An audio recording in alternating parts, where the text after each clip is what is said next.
Chaque année a lieu le Midem, un événement à Cannes qui réunit les professionnels de la musique du monde entier. Et chaque année, il y a une partie consacrée à l'Asie. Aujourd'hui, c'est la branche coréenne qui nous intéresse. Les professionnels qui nous parlent aujourd'hui ont pu travailler avec des groupes comme VIX ou Epic High, autant de groupes de K-pop nés d'une industrie s'apparentant à l'usine, que d'artistes confirmés et fédérateurs de public hipster underground. Cette phrase était beaucoup trop longue. Allez, bref, ce qu'on essaie de voir aujourd'hui, ce sont les dessous de la Hallyu, entre la grande place qu'occupe la K-pop et la scène indie qui donne parfois le tournis. On regarde.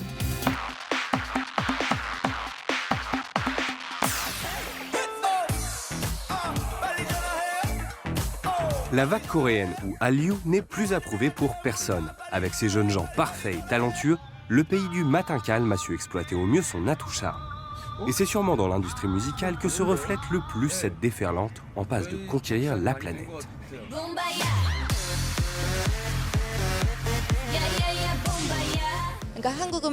Je pense que la musique coréenne se développe très bien à l'étranger et ce pour plusieurs raisons.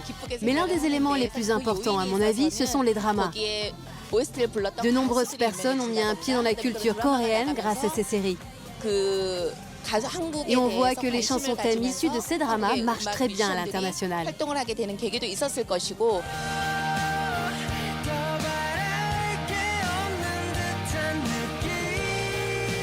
Aujourd'hui, l'industrie musicale coréenne est une des seules au monde à pouvoir regagner le niveau avant la bulle Internet. Donc ça, c'est assez incroyable. Moi, je me rappelle, 10-15 ans, K-pop était quand même un épiphénomène pas très bien suivi. Maintenant, alors c'est peut-être pas main stage encore, mais presque.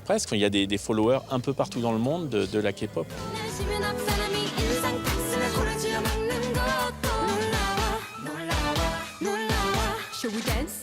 Ce qui m'a marqué la première fois où je suis allée en Corée, c'est la musique dans la rue. Je trouvais qu'ils accordent une place énorme à la musique, même que ce soit la K-pop ou la musique traditionnelle ou peu importe. Et il y en a partout, dans la rue, dans les magasins. Pour ce qui est de l'export plutôt de la musique coréenne, il ne faut pas oublier qu'il y a eu un plan politique du gouvernement, le National Branding, qui a voulu, grâce à la musique, à la culture coréenne, faire connaître la Corée à l'étranger.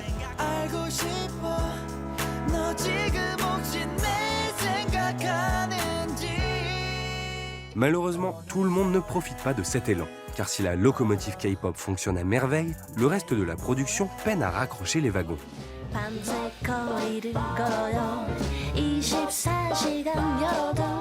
La K-pop a le monopole en Corée parce que c'est une image, une esthétique très carrée.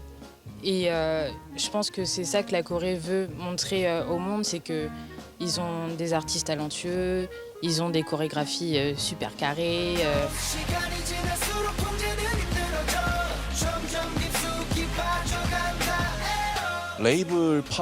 Je pense que nous avons un gros problème au niveau des labels. Il y a une trop grande fracture entre la pop mainstream, les majors et les indés. Les trois plus gros labels de K-pop, SM, YG et JYP, ont mis en place leur système et leurs règles. Ils ont leur centre de formation qui attire beaucoup les jeunes artistes. Et les idols qui en sortent monopolisent le marché et la visibilité. Dans un tel contexte, les artistes de la scène indé n'ont presque aucune chance de s'en sortir. 레이블 파워의 문제가 제일 클.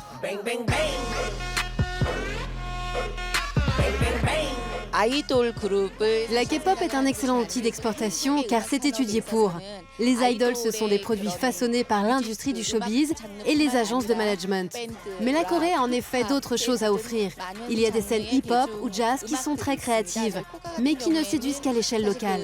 Notre défi, c'est justement de promouvoir toutes les cultures musicales de la Corée du Sud pour mieux refléter son paysage artistique.